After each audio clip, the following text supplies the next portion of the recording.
Pacific Ocean, 50 miles off Japan. March 19th, 1945, 07:07 hours. The Kamikaze came out of the rising sun like a messenger from hell. One moment the USS Franklin was launching aircraft for the morning strike on mainland Japan. The next, a Japanese bomber screamed through the anti-aircraft fire, dropped two 500-pound bombs directly onto the flight deck, and disappeared into the ocean, trailing smoke and pieces of wing. The bombs penetrated deep into the carrier's hangar deck before exploding. 31 fully fueled and armed aircraft detonated in a chain reaction that turned the ship's interior into a blast furnace. Metal screamed. Men screamed louder, and within 60 seconds, the USS Franklin, a $90 million Essex-class aircraft carrier, pride of Task Force 58, became the largest floating funeral pyre in naval history. Petty Officer Third Class Joe Morgan was in the forward damage control station when the world turned into fire and chaos. The blast wave threw him against a bulkhead, knocking the wind from his lungs. His ears rang with a high-pitched whine that drowned out everything except the deep, rumbling secondary explosions that shook the carrier like a dying animal. "Damage report!" Lieutenant Commander Hayes shouted, blood running from a cut above his eye. "What the hell just hit us?" "Kamikaze, sir!" someone yelled back. "2 bombs, hangar deck. We've got fires on 3 levels and—" Another explosion cut off the report. Somewhere below, stored ordnance was cooking off, each detonation feeding the inferno. Through the smoke, Joe could see the temperature gauges spinning into the red. The sprinkler systems activated automatically, but the water flow was weak, pathetic, barely enough to dampen the smoke, let alone fight the fires. "Water pressure's failing," Joe called out, checking the gauges. "Main pumps are running, but we're only getting 20% flow." Hayes grabbed the damage control phone, trying to reach the engine room. Dead. He tried the bridge. Dead. The carrier's communication system was shredded, leaving each section isolated, fighting its own battle against the flames without coordination or orders. "Sir, we need to isolate the fire zones and flood the magazines before the main ammunition stores cook off," Joe said, his training cutting through the panic. "If those go, the whole ship—" "I know what happens if they go, Morgan," Hayes snapped. "But we can't flood anything without water pressure, and half our pumps are offline. The forward system is compromised, aft systems overloaded, and we're taking on water from hull damage. This ship is dying." On the flight deck above, the scene was apocalyptic. Aircraft burned where they'd been preparing for launch. Fuel spread across the wooden deck planking, creating rivers of fire. Bombs and rockets cooked off randomly, sending shrapnel through sailors who were trying desperately to push burning planes overboard before they exploded. Men jumped into the ocean to escape the flames, choosing drowning over burning. Captain Leslie Garris stood on the bridge wing watching his ship die. 872 men dead in the first 10 minutes, hundreds more wounded, fires out of control, list increasing, and no way to fight back because the goddamn water pressure had failed. "Sir, recommend we prepare to abandon ship," Executive Officer Commander McGregor said quietly. "The fires are spreading faster than we can contain them. If the main magazines go—" "If we abandon, the Franklin dies," Garris said flatly. $90 million and 2 years of war effort gone. Plus, we hand the Japanese a propaganda victory, sinking an American carrier 50 miles from their homeland. "Better a propaganda loss than 3,000 dead sailors, sir." Garris stared at the burning flight deck, at the smoke column rising thousands of feet into the morning sky. Every instinct told him McGregor was right. The carrier was doomed, but something in him, stubbornness, pride, or simple refusal to accept the unacceptable, wouldn't let him give the order. "Get me damage control," he said instead. "If there's any chance to save this ship, I want to know about it." 3 decks below, Joe Morgan was trying to understand why the water pressure had failed so catastrophically. The pumps were running. He could hear them laboring through the bulkheads. The main water lines were intact, according to the diagrams, but something was preventing the system from building pressure, leaving the fire suppression network useless. He grabbed a damage control diagram, tracing the water system with his finger. The Franklin's fire suppression network was designed with redundancy, multiple pumps, multiple lines, isolation valves to contain damage. But the Kamikaze strike had done something the designers had not anticipated. It had created multiple hull breaches below the waterline while simultaneously starting fires that required massive water flow. The system's trying to pump water through holes in the hull, Joe said, understanding flooding through him like cold water. Every time a pump activates, water flows to the lowest pressure point, which is the ocean, not the fire hoses. We're pumping seawater back into the sea while the ship burns. Hayes stared at him. Can we shut down the damaged sections? Isolate the breaches? The isolation valves are manual, sir. Someone would have to go into the flooded compartments to close them.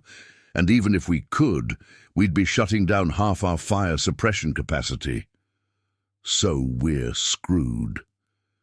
Joe looked at the diagram, his mind racing through possibilities. The water system needed pressure. Pressure required isolation. But the isolation valves were underwater or unreachable through the smoke and fire. Unless, sir, what if we didn't use the valves? Joe said slowly. What if we isolated the breaches another way? With what? Magic? With buckets? The silence that followed was broken only by distant explosions and the roar of fire consuming the carrier. Hayes stared at Joe like he'd started speaking Japanese. Buckets, Hayes repeated. You want to save a $90 million aircraft carrier with buckets? Metal buckets from the galley, sir. If we could wedge them into the damaged pipe sections, create makeshift plugs, we might restore enough pressure to the main system to actually fight these fires. That's the stupidest thing I've ever heard. These are 6-inch water mains with hundreds of pounds of pressure. A bucket isn't going to... Another explosion rocked the ship, closer this time. The ammunition was cooking off faster now, each detonation bringing them closer to the catastrophic explosion that would break the Franklin's back. Sir, we're out of time and out of options, Joe pressed. Either we try something ridiculous, or we abandon ship and watch 3,000 men die when the magazines blow. Hayes looked at the temperature gauges, at the pressure readings, at the damage control board showing fires spreading through a dozen compartments. Every indicator said the ship was doomed. But Joe's crazy idea was the only idea anyone had offered. You really think buckets will work? Hayes asked. No, sir, Joe admitted. But I think they might, and might is better than definitely not.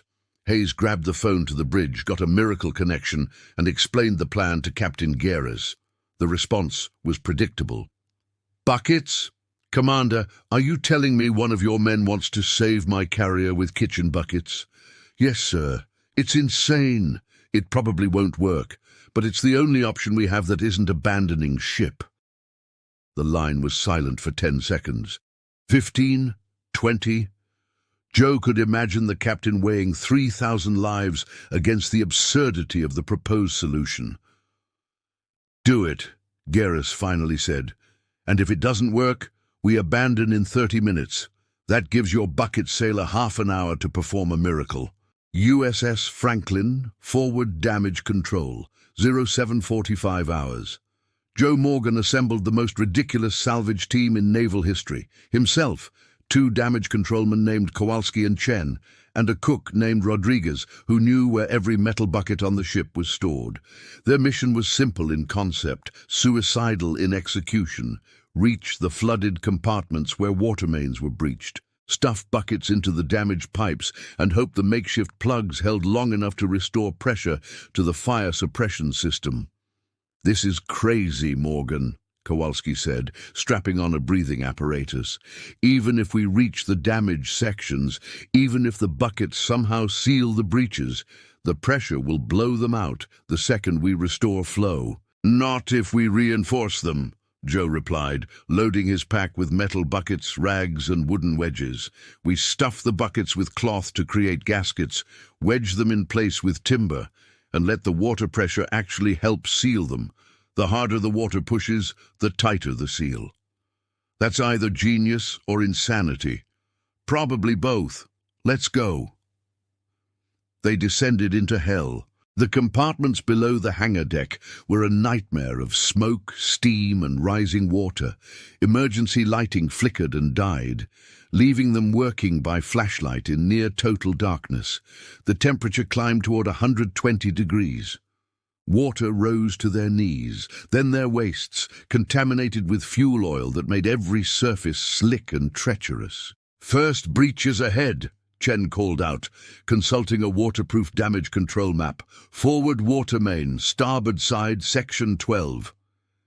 They found it by following the sound, a roaring torrent of water blasting through a 6-inch pipe that had been torn open by bomb damage.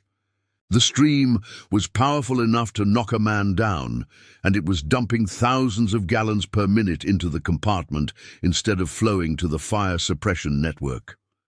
Joe pulled out a galvanized steel bucket, the kind used for everything from carrying potatoes to swabbing decks. It cost maybe $2, was built by the lowest bidder, and was about to become the most important piece of equipment on a $90 million warship.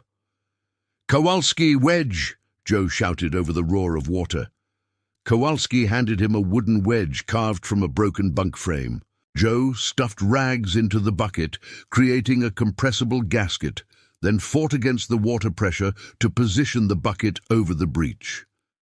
The stream was too strong. It kept pushing the bucket away, refusing to be contained by something as absurd as kitchen equipment. "Can't hold it," Joe grunted, his arms shaking with effort. "Then don't hold it," Rodriguez said, appearing beside him with a steel bar. "Let the water do the work. Angle it." They angled the bucket at 45 degrees, letting the water flow help position it, rather than fighting against the pressure. The bucket slid into place, the rags compressed, and suddenly the roaring torrent became a trickle. Joe jammed the wooden wedge behind the bucket, forcing it deeper into the damaged pipe section. The flow stopped. The bucket held. "Holy hell," Kowalski breathed. "It actually worked." "One down," Joe said, already moving toward the next breach. 7 more to go. Move!" They worked like men possessed, racing against time and physics. Each breach required a different approach. Some pipes needed 2 buckets nested together. Others needed extra wedging with metal scraps.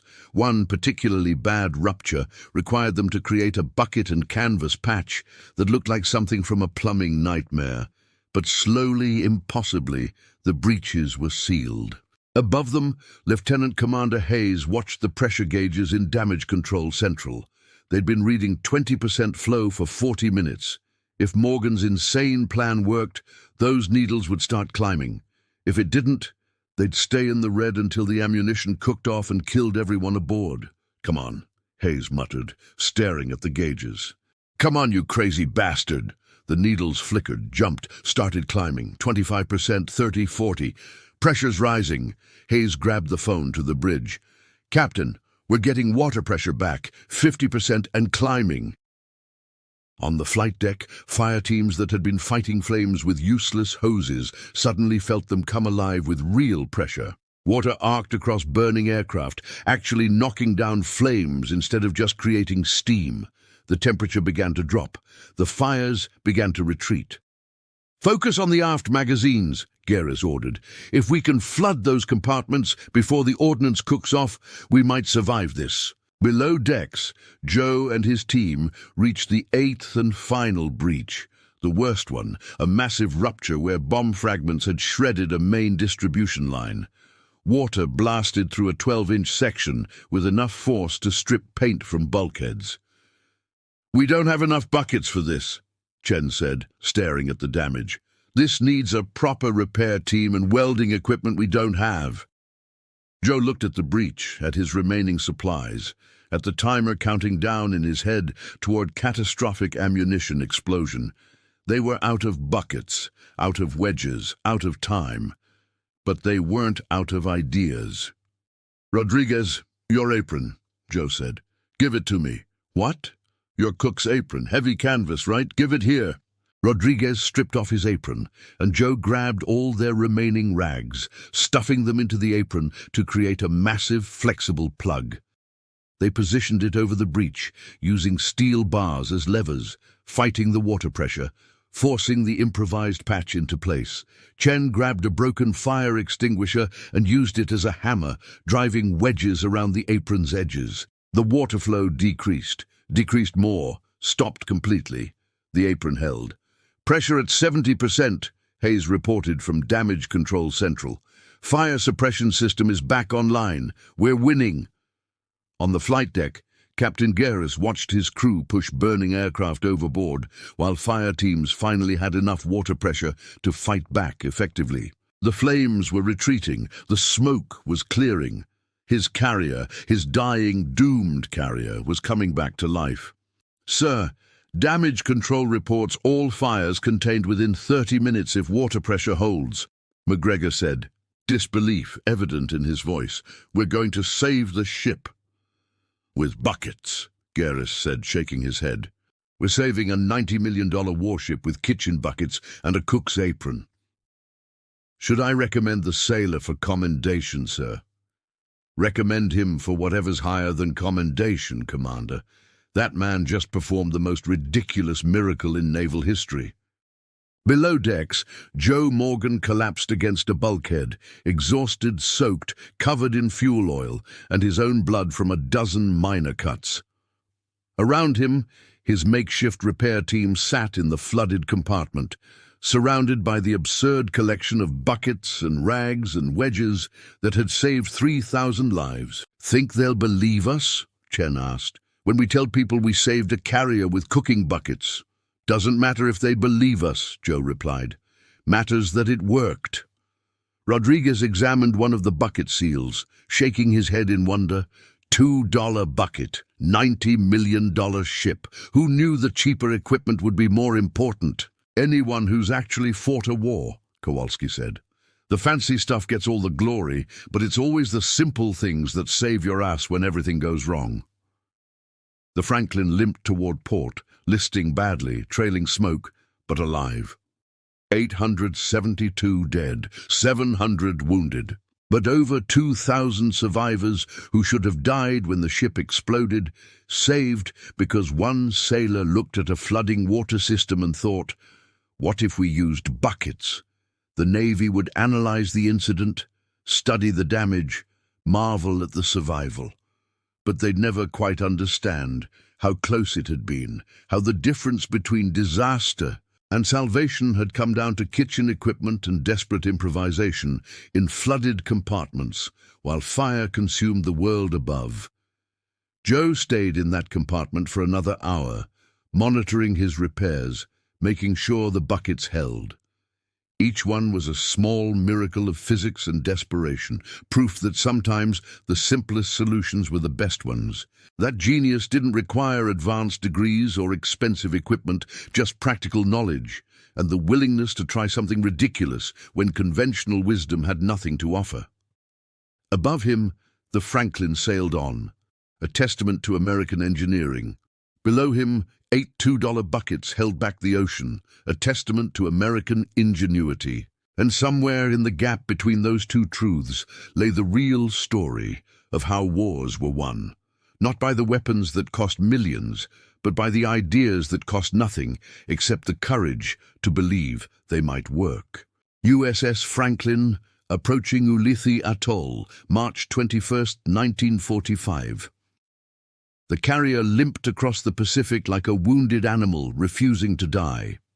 Every hour brought new challenges, fires that reignited, bulkheads that threatened to collapse, and most critically, Joe Morgan's bucket seals that were never designed to hold for more than minutes, now expected to function for days. "Morgan, get down here!" The call came over the emergency comm system at 0300 hours. "Bucket seal in Section 12 is failing. We're losing pressure again." Joe rolled out of his rack. He hadn't slept more than 90 minutes at a stretch since the attack, and descended back into the flooded compartments. 2 days of constant submersion had weakened the cloth gaskets. The wooden wedges were swelling and cracking from moisture. His $2 miracle was slowly falling apart. He found Kowalski already working on the failing seal, trying to tighten the wedges. "It's not holding, Joe. The pressure's too much. We need proper repairs, welding equipment, actual parts." "We don't have those," Joe said, examining the bucket. Water was seeping around the edges, not much yet, but enough to drop system pressure by 5%. "So we improvise. Again." He pulled out a roll of rubber gasket material, salvaged from a destroyed ventilation system, and began cutting strips. If he could layer rubber between the bucket and the pipe, create additional compression points, maybe extend the seal's life another few days until they reached port. "You're patching your patch," Chen observed, appearing with coffee and a damage report clipboard. "This is getting ridiculous." "This got ridiculous the moment we started saving aircraft carriers with kitchen equipment," Joe replied, working rubber strips around the bucket's edges. "Now we're just seeing how far ridiculous can go." The reinforced seal held, pressure stabilized. Joe added the repair to his growing list of modifications, each one a testament to desperation engineering, and the principle that anything could be fixed if you refused to accept that it was broken. Captain Garrus toured the damage 2 days into their limp toward Ulithi, his face grim as he saw the extent of destruction. Entire sections of the hangar deck were gone, twisted metal and charred paint marking where aircraft had exploded. The flight deck looked like something from hell, pockmarked with bomb craters and scorched by flames that had reached 2,000 degrees. But the ship was moving. Against all logic, all probability, all expert opinion, the Franklin was still afloat. "Show me the bucket repairs," Garrus ordered. Lieutenant Commander Hayes led him below to the flooded compartments where Joe and his team maintained their vigil. The captain stared at the collection of galvanized buckets, rags, wooden wedges, and improvised reinforcements that were keeping his carrier alive. "This is it?" Garrus said quietly. "This is what's preventing us from sinking?" "Yes, sir," Joe replied. 8 primary seals, 14 secondary reinforcements, approximately $16 worth of materials total, holding back the Pacific Ocean and maintaining enough pressure to run fire suppression systems. Garrus picked up one of the spare buckets, turning it in his hands. Standard Navy issue, stamped with a contract number, manufactured by some factory that had never imagined their product would become critical to saving a warship. "Petty Officer Morgan," Garrus said formally, "I've been in the Navy for 23 years. I've seen brilliant engineering, innovative tactics, and acts of courage that defied belief, but I have never seen someone save a capital ship with items from the galley." He paused, his voice thick with emotion. "You didn't just save the Franklin. You saved 3,000 lives, including mine. Just did what needed doing, sir. No, you did what nobody else thought was possible." Garrus set down the bucket carefully, like it was made of gold instead of galvanized steel. "I'm recommending you for the Navy Cross, and I'm ordering documentation of your repair technique for distribution fleet-wide. Every damage control team in the Pacific needs to know that sometimes the simplest solutions are the best ones." "Sir, I don't need a medal." "I don't care what you need, Morgan. You're getting recognition because other sailors need to learn what you proved, that innovation doesn't require advanced technology or expensive equipment. It requires practical thinking and the courage to try ridiculous ideas when conventional wisdom has failed." Garrus looked around at the bucket seals, at the absurd collection of jury-rigged repairs. "Besides, the Navy Cross is the least we can do for the man who proved that kitchen buckets are more valuable than radar in the right circumstances." The Franklin reached Ulithi 5 days after the attack. Repair crews swarmed aboard, their faces showing disbelief as they examined the damage. By every calculation, by every standard, the carrier should have sunk. The fact that it hadn't, that it had sailed over 1,000 miles with catastrophic damage, was being called impossible by experts who couldn't explain how it had happened. Until they saw the buckets. "Sir, you need to see this," a repair officer called to his commander. They stood in the flooded compartment staring at Joe's handiwork. They plugged 6-inch water mains with kitchen buckets, and it held for 5 days. Through rough seas and continued damage, it actually held. The story spread through the fleet like wildfire.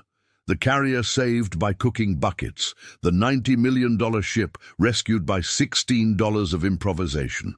Sailors started calling Joe the Bucket Miracle, though he hated the nickname. Engineering officers requested detailed reports, trying to understand the physics that made such an absurd solution functional. "It's not complicated," Joe explained to a group of damage control instructors who'd flown in from Pearl Harbor. "Water pressure needs containment. The buckets provided containment. The key was understanding that you don't need perfect seals. You just need good enough seals, reinforced correctly, monitored constantly." "But the specifications say—" "The specifications assume you have time, equipment, and ideal conditions," Joe interrupted. "We had none of those, so we worked with what we had and made it good enough to survive."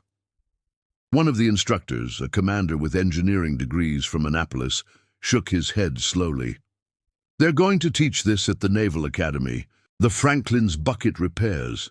It'll be in textbooks as an example of field-expedient damage control." "Will they mention that everyone called it ridiculous before it worked?" Joe asked. "Probably not. Textbooks prefer genius to desperation. But those of us who've actually fought at sea will know the truth. You tried something insane because you were out of options, and you got lucky." "Wasn't luck," Joe said quietly. "Was physics. And stubbornness, and refusing to accept that a $90 million ship should sink because of damaged pipes when we had perfectly good buckets sitting in the galley." The Franklin eventually made it to New York for proper repairs, sailing under its own power across the Pacific and through the Panama Canal.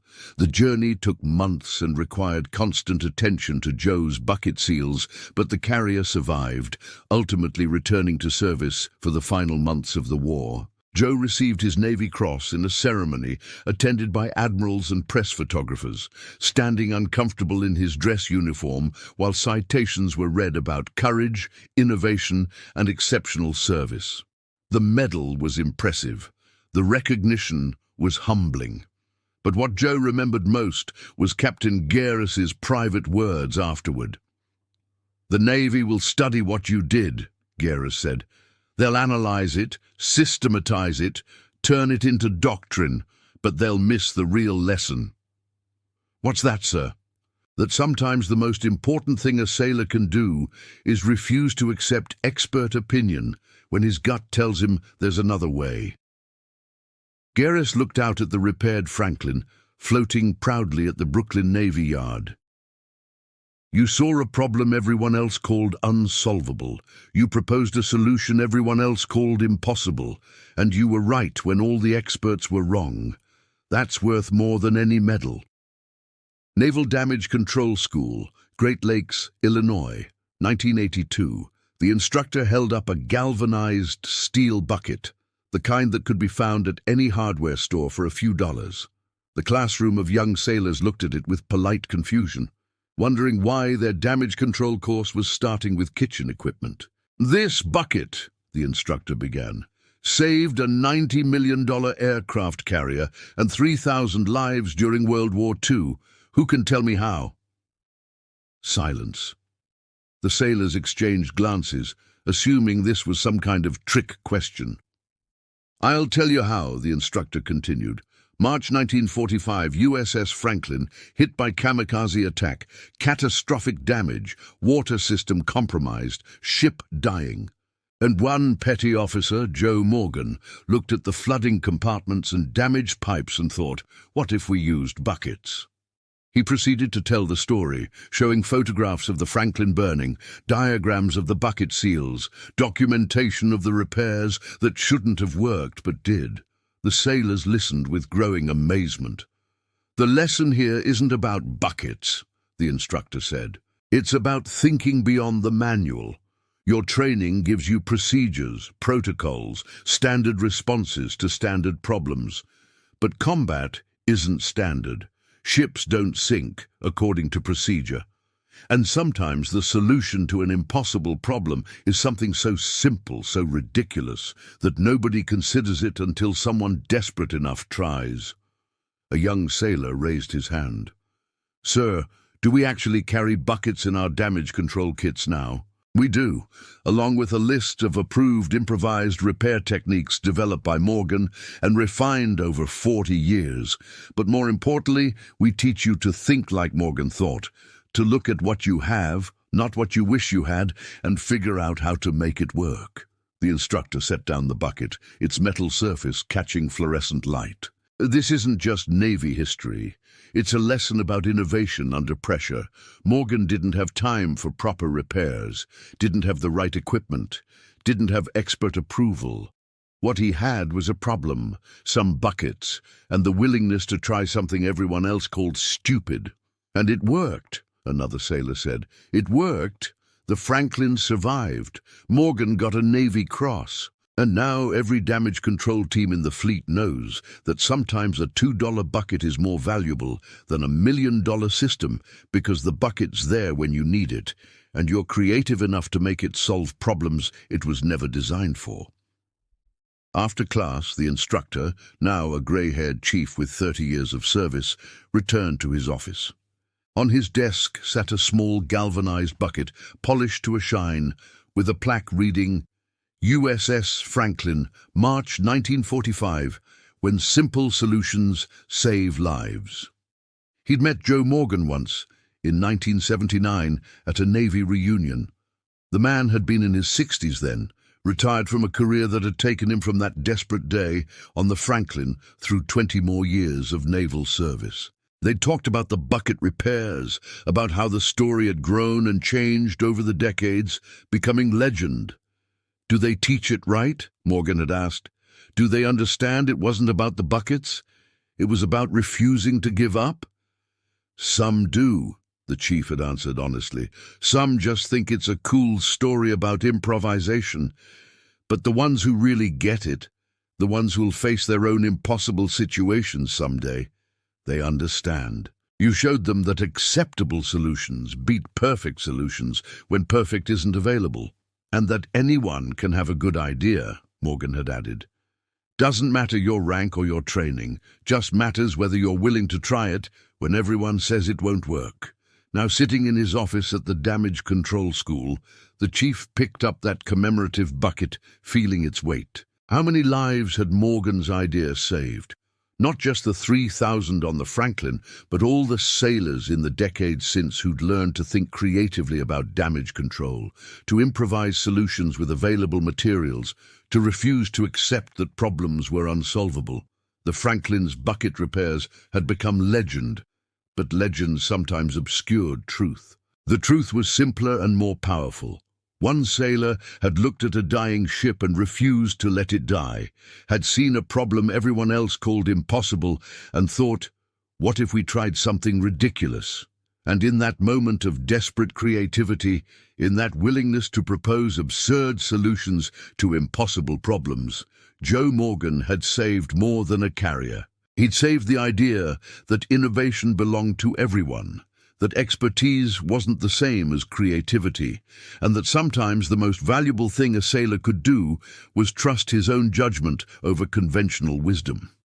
The chief set down the bucket and began preparing tomorrow's lesson. A new generation of sailors would learn about damage control systems, firefighting techniques, structural repair procedures, and they'd learn about buckets, about improvisation, about refusing to accept defeat when victory required nothing more than practical thinking and the courage to try something ridiculous. Outside, the Great Lakes wind blew cold across the training base. Somewhere in the world, ships were sailing into danger, carrying crews who might someday face their own impossible situations. And when they did, some of them would remember the story of the USS Franklin and the sailor who saved it with kitchen buckets. They'd remember that simple solutions sometimes worked when complex ones failed. That desperation could breed innovation, that $2 buckets could be worth more than $90 million carriers if applied at the right moment with the right thinking.